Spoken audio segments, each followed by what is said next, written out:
On this 322nd day of 15 days to slow the spread, we have a new proclamation from on high. Science has declared through science's chosen priest, the exalted Dr. Fauci, that although some people are currently wearing 2 masks at the same time, which looks very, very funny, and I would therefore encourage people to continue doing it, Dr. Fauci now says it's not going to do anything. There are many people who feel, if you really want to have an extra little bit of protection, maybe I should put 2 masks on. There's nothing wrong with that, but there's no data that indicates that that is going to make a difference. And that's the reason why the CDC has not changed the recommendation. So absolutely no evidence whatsoever that wearing 2 masks does anything at all. If you want to put the 2 masks on your face, you can put a donut on your head too, that's fine, but it's no evidence at all that would in any way help stop the spread of the virus. This just days after Dr. Fauci says it is common sense that 2 masks would help to stop the spread of the virus. A lot of folks are hearing now about double masking, wearing 2 masks or trying to get one of those N95 medical grade masks. Do you believe that that's advisable and makes a difference? It likely does because, this is a physical covering to prevent droplets and virus to get in. So if you have a physical covering with 1 layer, you put another layer on, it just makes common sense that it likely would be more effective. And that's the reason why you see people either double masking or doing a version of an N95. That was the common sense a few days ago. That is no longer the common sense. So proclaims Dr. Fauci, who you may recall about 7 or 8 months ago declared from on high, channeling the spirit of science through his exalted genius brain, that you absolutely should not wear any masks whatsoever. Right now in the United States, people should not be walking around with masks. You're sure of it? Because people are listening really closely to this. Right now, people should not be walking. There's no reason to be walking around with a mask.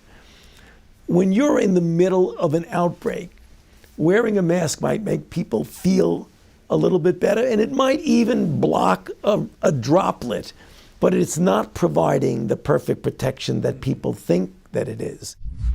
Thus declares science. With geniuses like this making our public policy, is it any surprise that our country is coming apart at the seams? I'm Michael Knowles. This is The Michael Knowles Show.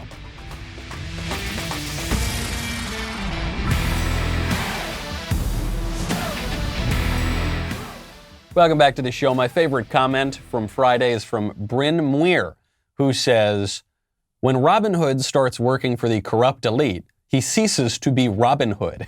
That is true. That's true of legendary characters. That is true of retail investment apps.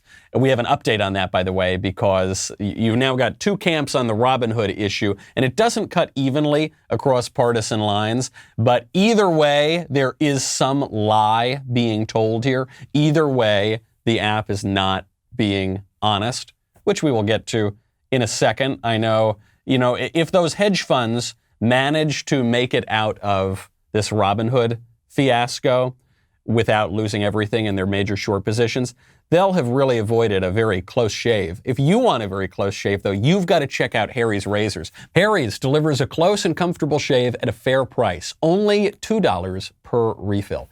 Harry's believes in quality so much that they bought their own factory in Germany so they could own every step of the manufacturing process. They source their steel from Sweden and they manufacture their blades in their world-class blade factory.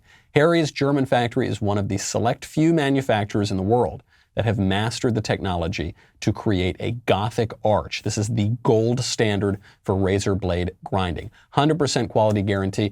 I can tell you I've used many different razors since I was first shaving as a young boy, and Harry's is the best. You just can't beat them. Very simple. I love their starter set.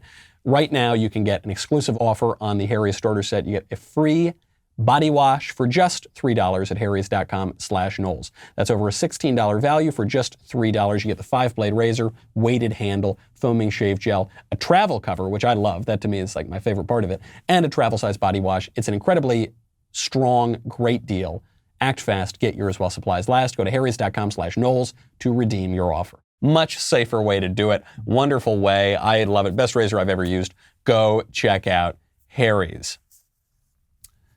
Justice Sam Alito, a really solid conservative justice.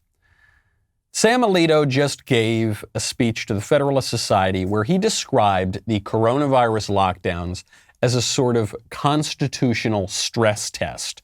This is causing lots of consternation, and lots of people are very angry at Alito for saying this. He pointed out that this constitutional stress test is placing restrictions on liberty that were, quote, previously unimaginable. He says, we have never before seen restrictions as severe, extensive, and prolonged. Absolutely true. This is true with regard to individual liberty. This is true with regard to many political liberties that we even have in common. You know, the right of churches to remain open. The head shop in California can stay open and sell dime bags because that's an essential service, but the churches cannot remain open. And you're seeing this, different individual rights and group rights being taken away from people. This is part of why I'm not letting the BLM people off the hook for their riots. Certainly not. I'm not letting the Capitol Hill rioters off the hook for storming into the Capitol with the bullhorns on or whatever. I'm not letting anybody off the hook for their bad behavior during all of this. However, just as a descriptive matter, is it any surprise that when you lock people up for months and months and months and months, and you throw a whole lot of people out of work, and you upend the economy in many ways, and you, even beyond all of those questions, upend society by shutting down all the kind of normal social interactions that we have, canceling Thanksgiving and Christmas, for goodness sakes, is it any wonder that the country starts to rip apart at the seams, particularly when all of this is being done at the behest of technocratic idiots like Dr. Fauci, who contradict themselves within several days of the guidance that they're giving, and who repeatedly ignore their own mandates.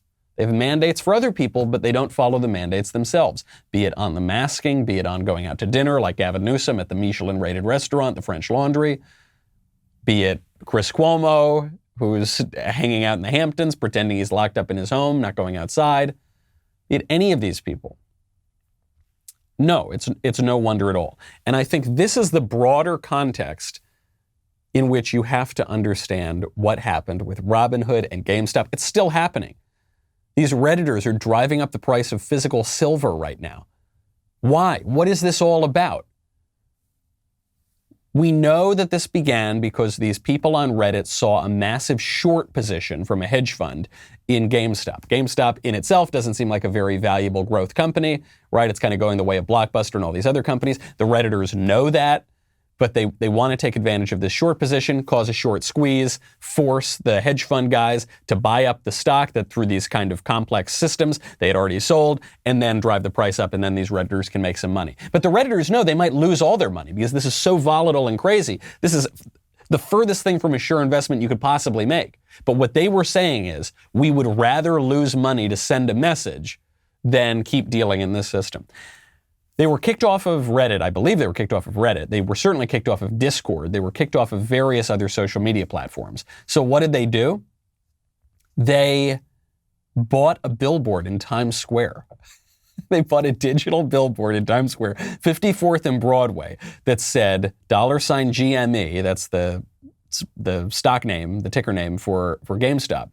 GME, go burr, which is meme language, right? It's the sort of internet jokes that you see about like the money printer going burr, this idea that we're just going to print money and money and money, and you see BRRR is the way to describe that. Well, same thing with GME, because they're saying it's going to go all the way up to the moon. These guys know that they could lose money, and they very likely will lose money. Who paid for that billboard? I don't know, but whoever paid for it, definitely going to lose some money. But they believe that this system is corrupt. And it's hard to conclude otherwise. What happened at Robinhood? I want to be as fair to Robinhood as I possibly can, and I want to be as fair to the financial services industry as we possibly can. Some of my best friends are hedge fund analysts. I say that, I actually mean that. Some of my best friends have worked for hedge funds and still work for hedge funds. So I want to be fair to these guys. But I also don't want to just take this kind of old GOP line where the GOP just like shills for the financial services industry and says they can do no wrong. What happened here with Robinhood? The argument that is being made right now that Robinhood is positioning themselves to make. They published an op-ed in USA Today, and they published a blog post on their own website. This from Vlad Tenev, the head of Robinhood. He says that the reason that all of this happened is because they want to put their customers first. They're not shilling for the hedge funds. It's because they needed to put up a lot of money as a mandated deposit on the investment. So this is in his own words. Our clearinghouse mandated deposit requirements related to stocks increased tenfold in a matter of days. So when you go and you buy stocks on Robinhood, the Robinhood then has to go to the clearinghouse and put deposits down. So if the deposits go way, way, way up and the investments go way, way, way up, then their deposit requirements are going to go way up. They are what led us to put temporary buying restrictions in place on a small number of securities that the clearinghouses had raised their deposit requirements on. It was not because we wanted to stop people from buying these or any stocks. We built Robinhood to provide access to investing for all. Yeah, okay, fine.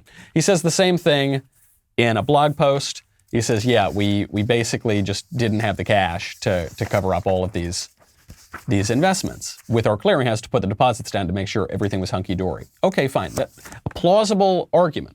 However, this guy seemed to contradict himself when all of this was going down on CNBC. When he was asked explicitly, is this a liquidity problem? Is this because you don't have the cash to cover these investments? He said, absolutely not.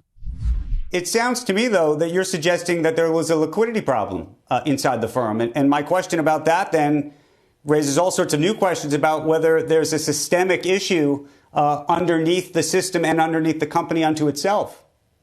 No, there was no liquidity problem. And to be clear, this was done preemptively. So we did this proactively, and thousands of other securities remain tradable on the platform. Customers that held these positions were able to sell them. And we're doing what we can to allow buying and to remove these restrictions in the morning. So maybe this guy just isn't making himself clear enough. Maybe I just don't understand the intricacies of this aspect of financial services. But it would seem to me this guy is contradicting himself. It would seem to me on the one hand he's saying, yeah, we didn't have the cash to cover all these positions, so we had to shut it down. And then on the other end he's saying, no, we had plenty of cash. Cash isn't the problem. Everything's great at Robinhood. Either way, whatever side you come down on, I can sort of see arguments for defending Robinhood. I mostly see arguments for not defending them. Either way, we need an investigation. Absolutely, the baseline take that you need to have on this is we need to investigate what happened here because we're getting conflicting information, in this case from the same guy, talking about all of these securities. And speaking of security, you have got to protect your house with Ring. It is the perfect time to upgrade your doorstep with a Ring video doorbell. With Ring, you can see and speak to whoever is at the door from anywhere, right on your phone. So you will never miss a visitor, whether it's your neighbor, your dinner coming over through the delivery guy, your groceries, maybe your in-laws. Who knows? You're going to want to know. You're going to have a different reaction to all of those.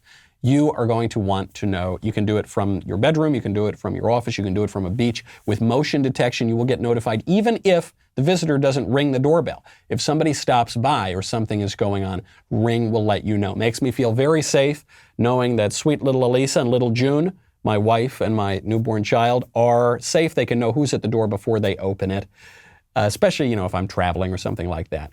I also love giving this away as a housewarming gift because it's very cool, makes my friends safe. Best of all, it's not very expensive, so I get credit for a great gift. I don't have to spend a lot. Right now, get a special offer on the Ring Welcome Kit at ring.com/Knowles. Comes with Ring's Video Doorbell 3 and Chime Pro. This is the perfect way to upgrade your front door and start your Ring experience. Go to ring.com/Knowles. That is ring.com/Knowles. Highly recommend it. Love Ring. They've been with this show for a very long time, and I'm so glad that sweet little Elisa can see who is at the door before those people enter the house, before you open the door. At this point, all of these little seemingly disparate political incidents, I think, cannot be separated from the feeling that people have across the parties, actually, in this country, certainly across the political spectrum, that there is a gap between the people and the elite, that society is being totally upended, and there's nothing that we can do or say about it. And it's being upended for months and months and a year now, I guess, even though we were told it would be 15 days. And there's very little that we can do about it. And as the political system is fraying, anything that conservatives or Republicans do about it is called evil, illiberal, authoritarian, Nazi, fascist, whatever. And then when Democrats undertake the same sort of procedures, that is wonderful, that's perfectly acceptable, that's a return to normal, right? Even when the form of the politics looks the same. The key on this would be the executive orders. When Trump was signing executive orders, this was evil, this was awful, this was the worst thing in the world.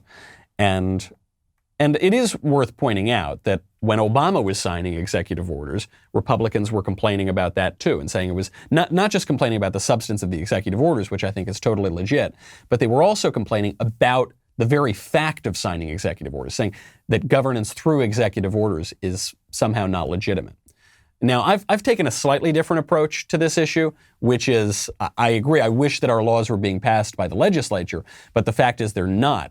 Most of the laws that we actually live under in this country are being written by bureaucrats in the executive agencies. And given that political reality, the best way to attack them is through executive orders, right? That's the way you direct the executive agencies. But the approach to this on the left and the right, the reaction to it has been totally different. You'll notice, listen to this CNN headline. Tell me if anything sounds strange to you. Biden has signed 42 executive actions since taking office. Here's what each one does. Now, one thing you might notice about this is it's not wailing and gnashing their teeth and saying, these are terrible executive actions, and here's how awful they are, right? Which is what you would see if Trump had done it. But even just the language, executive action, that's kind of a new phrase. We haven't heard that very much in the past, but it's bubbling up a lot now under the Biden administration. You see, when Trump would sign these very same things, they were executive orders telling you what to do, forcing it down your throat. That's order, awful, bad. When Biden does it, it's an executive action. Action. We want action. Like an action hero. Oh yeah, I like action. Because Joe Biden, we all know, is so full of energy, right? He's so with it. He's got a lot of action in him. Now, Biden, to his credit, is not using this kind of rhetorical sleight of hand. He's coming out and saying, yeah, I'm signing a whole lot of executive orders, and here's what they are.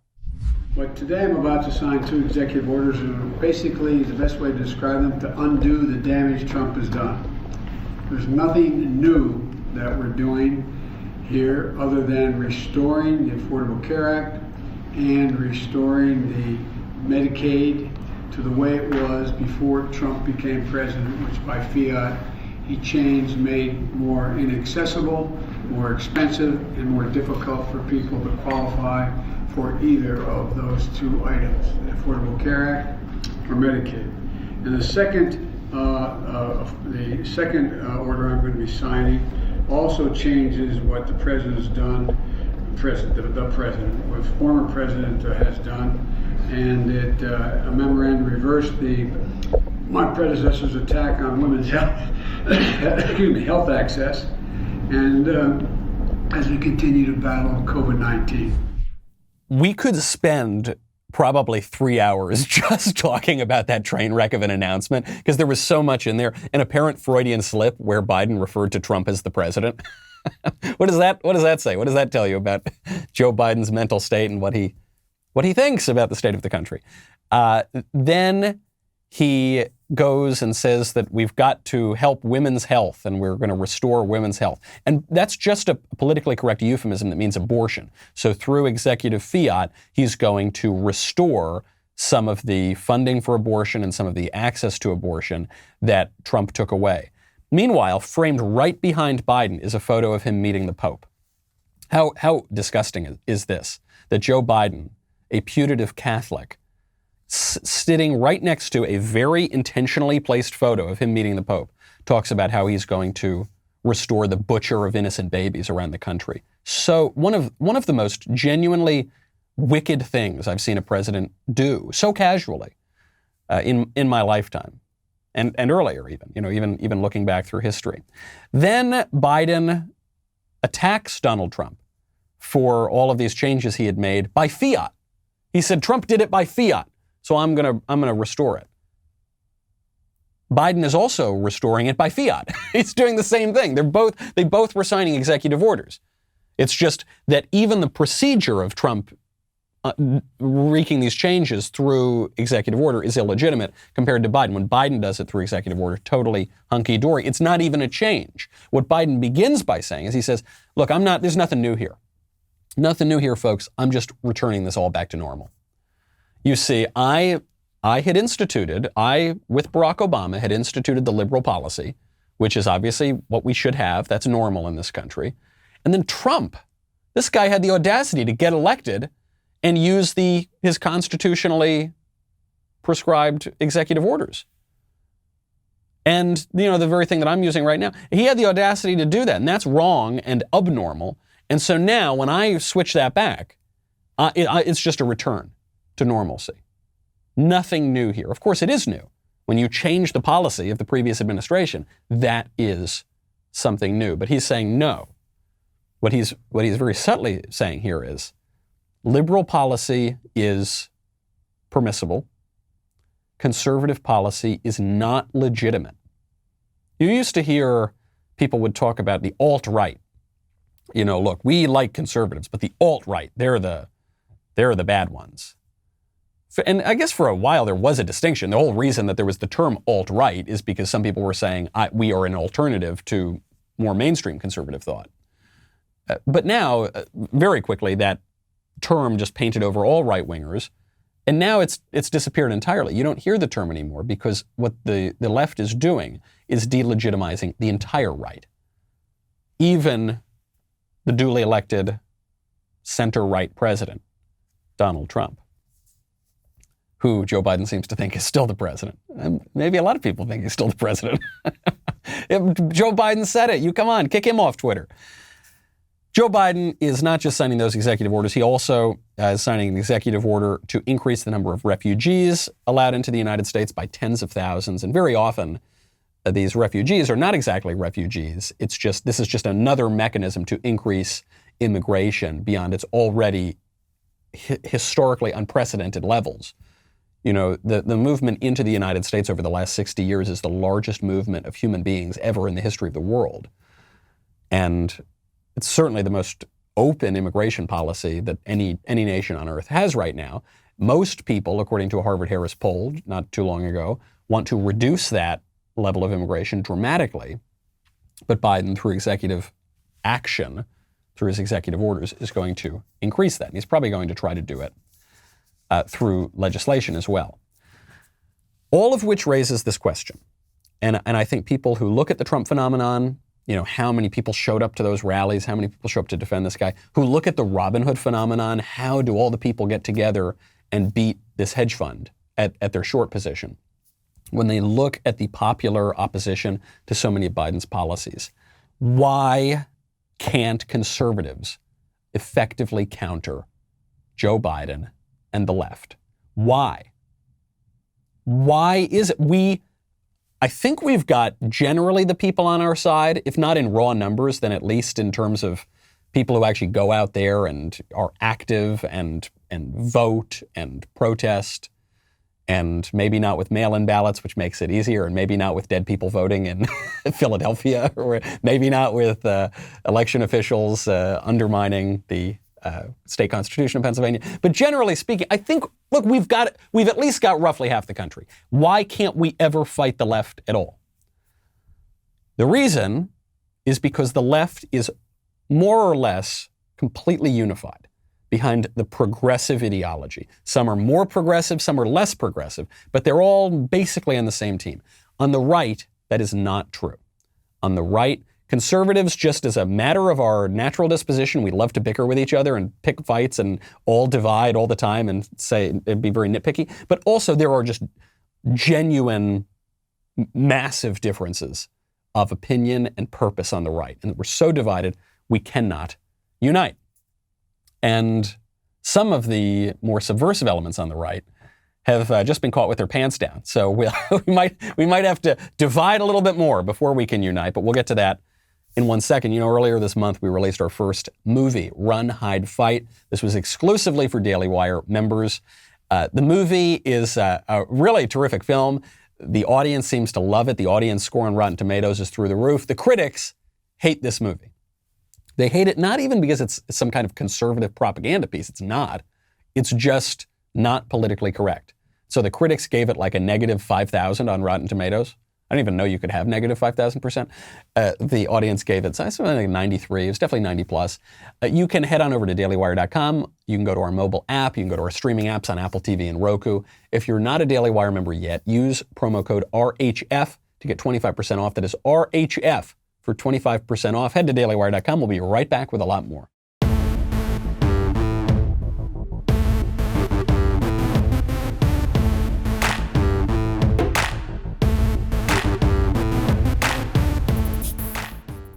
The right has always been somewhat splintered.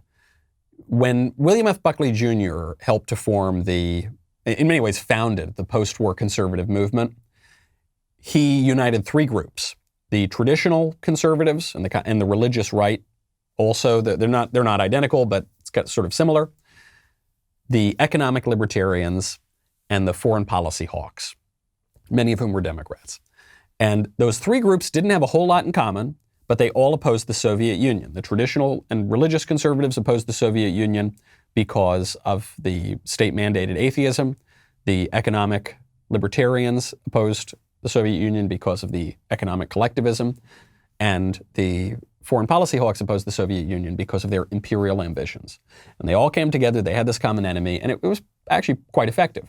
After the fall of the Berlin Wall, this movement stopped being totally coherent. The right didn't exactly know what it was fighting for. You had kind of the confusion of the 1990s and the 2000s. What are we about? What are we for? Some people on the right are these Wilsonian internationalists in foreign policy who want to adventure all around the globe and never saw a Middle Eastern country they didn't want to bomb.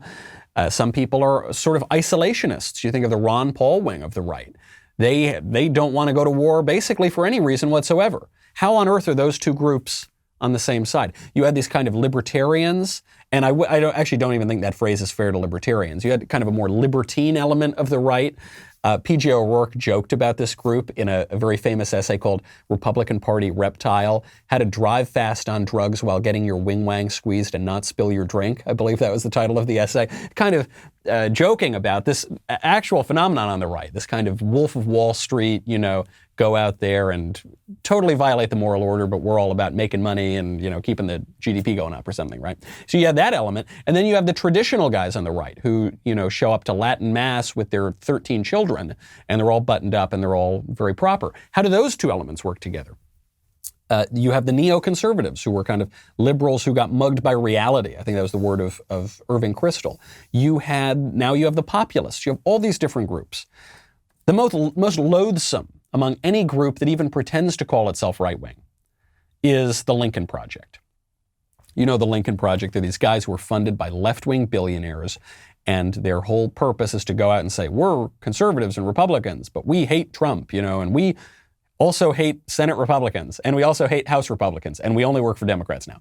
And they milk Democratic donors for money, and they get themselves fancy houses and pay off their debts. Well, they have just hit a snag. And I wasn't going to bring up this story because it involves someone named John Weaver.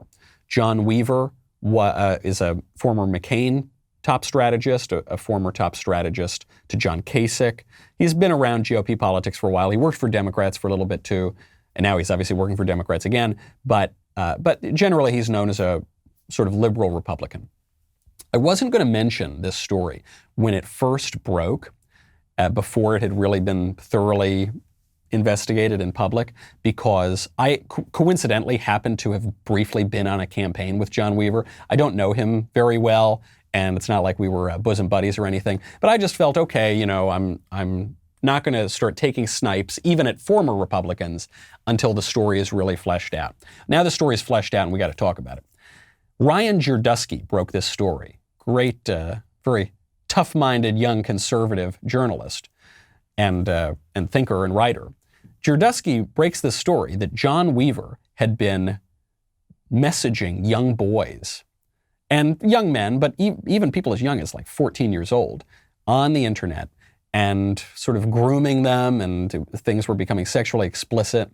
And he was kind of dangling, poor choice of verb, he was offering kind of political opportunities in exchange for sexual activity. 21 men have since come out and said that Weaver did this to them. Nobody wanted to cover this story. Girdusky basically single-handedly forced this story on people. When he started to break the story, all the news outlets kind of played defense for Weaver. The Lincoln Project remained completely mum about it. They were just hoping the thing would blow over. John Weaver came out and made the Kevin Spacey defense. He came out and said, look, I'm a deeply closeted gay man, but I'm a gay guy, and please don't look into any of the details about what just happened. The Lincoln Project styles itself the principled conservatives. They are so much more principled than Donald Trump, who's unprincipled, and all the conservatives who support him, they're unprincipled, fascist, terrible, authoritarian, illiberal, whatever, you know. Nobody is less principled than the Lincoln Project. They finally have to acknowledge this when the New York Times picked up the story, after Ryan had done all of this good work. Finally, the New York Times picks it up, and now the Lincoln Project pretends to just learn about it. They have put out this press release because they're so disloyal. They don't even have the integrity to defend their guy whose actions it would seem they knew about for quite some time. They don't even have that integrity. They say it's deplorable what he did. It's awful. He's odious. He lived a double life. People knew that these rumors were going on about Weaver for a long time. They worked with him. They obviously knew about it. Steve Schmidt, who's another ex-Republican, one of these guys whose whole job is to go on liberal outlets and talk about how terrible Republicans are. He made his whole career and all of his money off of Republicans. And then the minute that dried up, he goes and dances for the liberals. According to the New York Times, Steve Schmidt, co-founder of the group, said its leaders had learned last summer from social media posts that Mr. Weaver, who has a wife and 2 children, might be involved in relationships with men, but emphasized there was no awareness or insinuations of any type of inappropriate behavior when we became aware of the chatter at the time. Pause. Hold on for a second there. Steve Schmidt is saying that his close business partner, someone he's known for a very long time, John Weaver, who has a wife and 2 children, was cheating on his wife with dudes. But that was not inappropriate behavior. He's saying, look, yeah, we knew he was cheating on his wife with dudes all the time, but we didn't think he was doing anything inappropriate. What does that say about your moral compass, Steve Schmidt? What does that say about your moral compass, Project Lincoln? Obviously, it's just a bunch of preening and nonsense. These are the sort of guys who say, country over party, another meaningless phrase. You join a political party because you think it'll help your country. To say there's some dichotomy between country and party, it doesn't make any sense. It's just sanctimony. It is a grift. I try not to use that word because it's overused in politics. This thing is a grift. These dudes, Rick Wilson, one of the founders of the Lincoln Project, is as foul-mouthed and vicious as anybody, far more so. He makes Trump look like a Boy Scout. And he's got photos of himself waving the Confederate flag around. He's not holding it up. I think the Confederate flag is on his cooler while he's tossing back brewskis. Now he's going to say, oh, the illiberal, awful conservatives, they've abandoned their principles. These guys are essentially the least principled people in politics. It's funny because I didn't want to mention the Weaver story because it's very sad. It's very sad for his family. If it's already out there, I didn't feel I needed to pile on. In many ways, I feel I'm sort of defending Weaver against the rest of the Lincoln Project here. Because Weaver, whatever he did, Weaver has done some really, really, really shady things in politics. Some things that I learned out, actually, that he'd even done to groups that I was involved with after the fact. But these guys are no better. Steve Schmidt, Rick Wilson, these guys are no better. If we are going to have a the other reason I bring this up, not just to dunk on the Lincoln Project, which is a fun thing to do, not just to go after squishy Republicans who dance for liberals for a living, but it's because the reason we can't fight the Biden administration right now is because we're not united. But the reason we're not united is because, in large part, of people like this. In part, it's because conservatives have this disposition to nitpick and be contrarian, but in part, it's because there are genuinely subversive elements that have absolutely nothing to do with the conservative movement broadly, which do not share our aims, which do not share our vision of the country, and they need to be excised from the conservative movement or from the American right. Very few people would consider the Lincoln Project to be right-wing, at least among conservatives today. But among liberals, it is considered right-wing. And some of us, I think, cotton to that sort of thing. We give quarter to it. We shouldn't. There's more infighting even among elected officials. Right now, Matt Gaetz, who is generally speaking quite a talented congressman, Matt Gaetz is going after Liz Cheney. Liz Cheney is the chairman of the Republican caucus. It's technically a leadership position in the House, but it's not a very important one. Liz Cheney, though, voted to impeach Donald Trump. Liz Cheney supports the impeachment of Trump, very much at odds with her caucus, very much at odds with her party. And Matt Gaetz flew to Wyoming to attack Liz Cheney. Take a listen. I love Wyoming! I think if Liz Cheney had a rally with all of her supporters, they could likely meet inside one of the elevators in the Capitol and still have plenty of room for social distancing. I want to thank Representative Ocean Andrew. His first day as a state representative was yesterday, and he invited me to be here with all of you today. I'd say that's a pretty good start for the young man.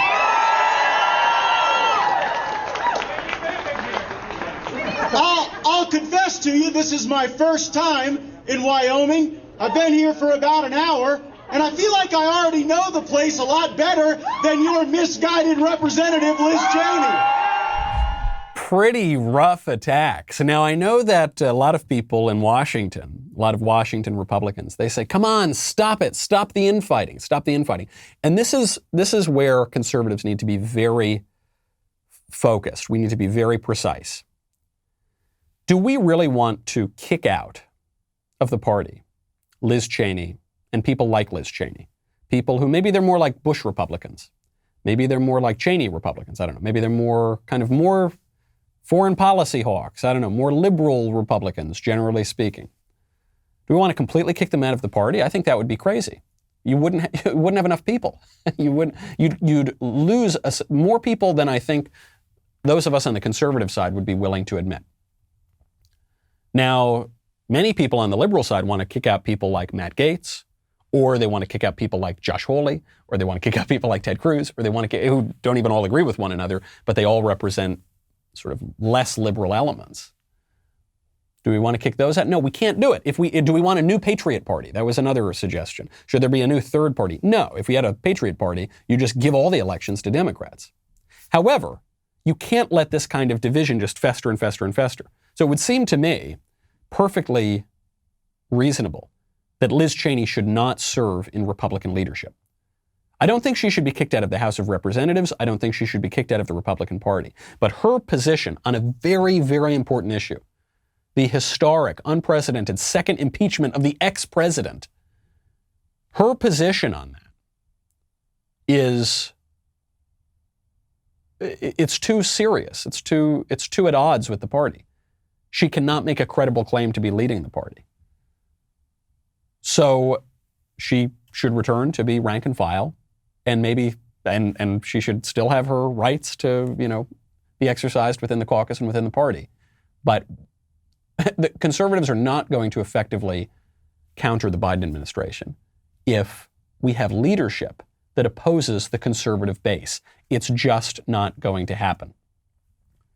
Matt Gaetz talked about, in this same speech, he talked about something I'd never heard about before, but it's an interesting lens through which to view all of this stuff, the opposition to Fauci, the Robin Hood stuff, the infighting on the GOP. He called it prairie populism. My grandfather was a small town mayor in not too distant North Dakota. He passed before his time, but not before passing into legend. And he passed along a little wisdom to my dad. My old man calls it prairie populism. Do right by your people. Never sell out. Fight their dislikes. And never let the powerful run over the weak. Inspire people through courage and tell the truth. The truth is that the establishment in both political parties have teamed up to screw our fellow Americans for generations. I know that there are many Republicans and conservatives that get shivers when they hear this word populism. This is happening. This is something that the American people are sensing, and they are sensing it for good reason. They're sensing that there is something very corrupt about this establishment. Are we really to believe that the educational establishment is totally corrupt, the administrative state is totally corrupt, Hollywood is totally corrupt, but the big tech, totally corrupt, but the financial establishment is like totally fine, 100% totally fine? No. The foreign policy establishment, totally? No, of course not. There is something happening here. Senator Cruz talks about this as the Republican Party becoming the party of Pittsburgh and the Democrats becoming the party of Paris. It's a very, very nice political formulation of that. For most of my life, Republicans have appeared to be the party of plutocrats. Now they are the party of the people. Some people are not adjusting well to that. If the Republican Party is to have an effective governing coalition, an elective coalition moving forward, they have to be able to make that claim. It's why the left is so focused on burying these guys who dare question the establishment and who dare invoke the language of populism. Speaking of Republican division, President Trump's legal team has collapsed. So his lawyers have left. We are now being told that it is a mutual separation. The lawyers wanted to leave and Trump wanted them to leave too. This ahead of his impeachment trial. You know, earlier I said that Trump was impeached after he left office. That's not quite right. I mean, that's not precise in that he was impeached while he was in office, but then he left because they impeached him days before he was leaving office. Now the trial is going to be of an ex-president. So is it an impeachment of a president or an impeachment of an ex-president? It would seem if the question of conviction is going to be after he's left office, it's the impeachment of an ex-president, which is constitutionally absurd. Chief Justice not presiding, so it's probably by the letter of the Constitution, not even an actual impeachment trial. And this is why I'm not too worried about Trump losing his lawyers. You know, he'll get new lawyers. I think he already has new lawyers. It might upset whatever arguments the other guys were presenting. It might have been a missed opportunity. But the impeachment itself is a joke. You have on the record enough senators saying this is completely absurd that, barring some totally unforeseen event, Trump wouldn't be convicted. So who cares?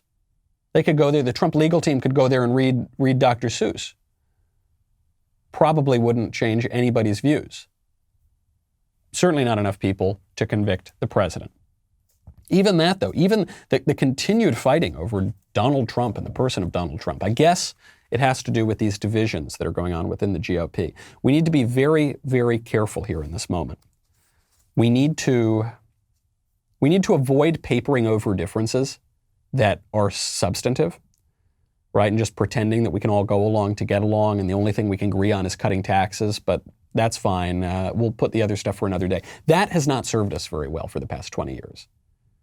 Likewise, we can't be so vicious that we just divide ourselves so that we're each simply a party of one and we can't get together and do anything in politics.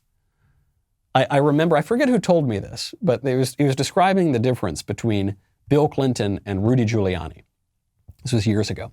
He said, Bill Clinton is the kind of politician who could go into a room with 100 people who disagree with him and each other, and he could find the one point of agreement with each of them.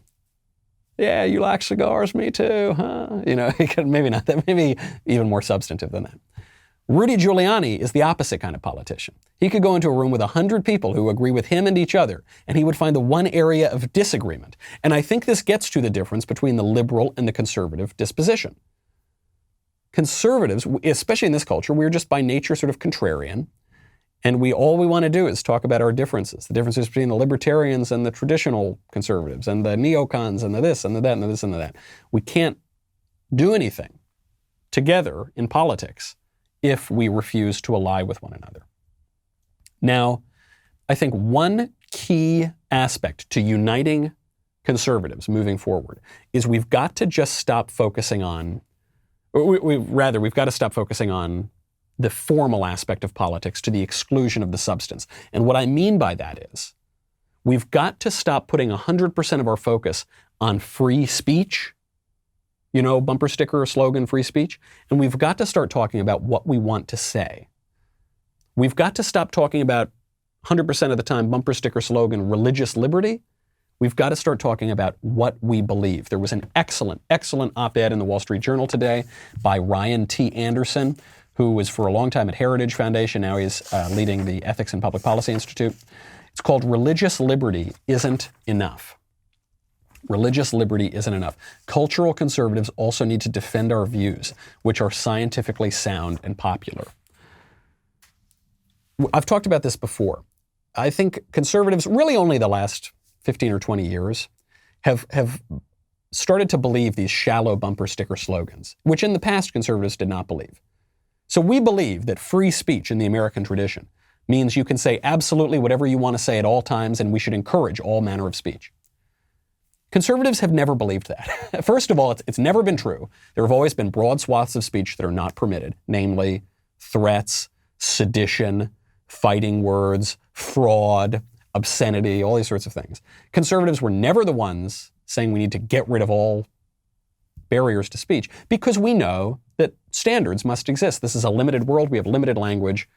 If we do have a certain speech regime, we're not going to have a different one. This is even clearer with religious liberty.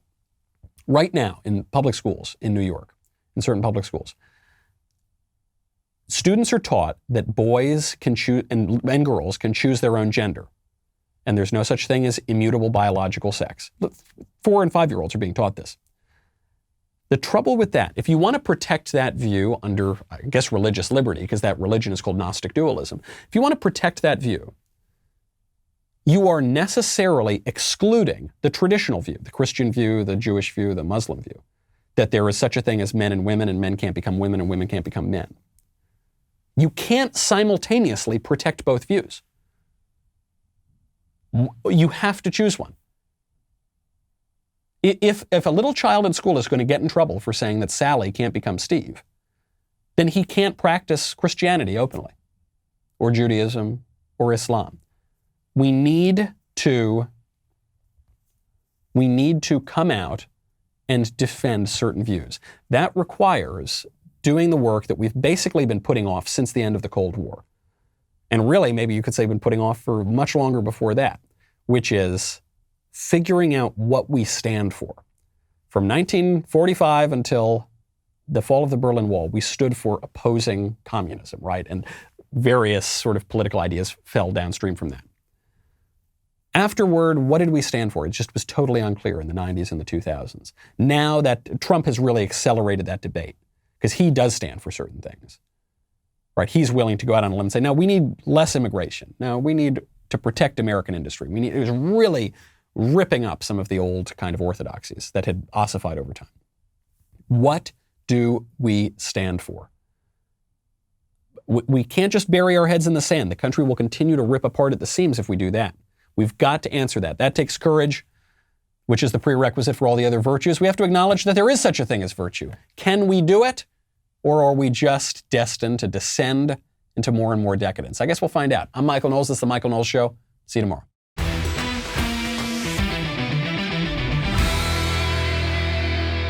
The Michael Knowles Show is produced by Ben Davies. Executive producer, Jeremy Boring. Our technical director is Austin Stevens. Supervising producers, Mathis Glover and Robert Sterling. Production manager, Pavel Vidovsky. Editor and associate producer, Danny D'Amico. Audio mixer, Mike Coromina. Hair and makeup by Nika Geneva. And production coordinator, McKenna Waters. The Michael Knowles Show is a Daily Wire production. Copyright Daily Wire 2021. On the Matt Walsh Show, we talk about the things that matter, real issues that affect you, your family, our country, not just politics, but culture, faith, current events, all the fundamentals. If they matter to you, come check out the show.